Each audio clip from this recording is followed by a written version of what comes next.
علامہ صاحب یہ بتائیں کہ رمضان المبارک کا آخری عشرہ شروع ہونے والا ہے اور اس عشرے میں لوگ اعتکاف کرتے ہیں، کہ اعتکاف ہے کیا، اس کی وضاحت فرمائیں۔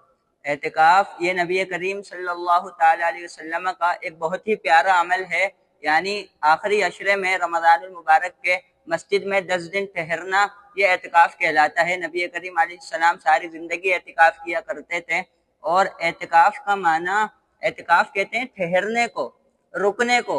تو جب بندہ اعتکاف کرنے جاتا ہے تو وہ یہ اعلان کرتا ہے کہ مولا میں تیرے در پر آیا ہوں، یہاں ٹھہر گیا ہوں، تیرے در سے چمٹ گیا ہوں، جب تک تو راضی نہیں ہوگا میں یہاں سے نہیں ہٹوں گا، بس اب تو میں تجھے راضی کر کے جاؤں گا۔ سبحان اللہ، ماشاءاللہ۔ حضرت یہ بھی بتا دیں کہ اعتکاف کی فضیلت کیا ہے؟ اعتکاف کی فضیلت بہت زیادہ ہے۔ خود نبی کریم صلی اللہ علیہ وسلم نے ارشاد فرمایا، جس نے اللہ کی رضا کی خاطر اعتکاف کیا 10 دن کا تو رب تعالیٰ اسے 2 حج اور 2 عمروں کا ثواب عطا فرمائے گا۔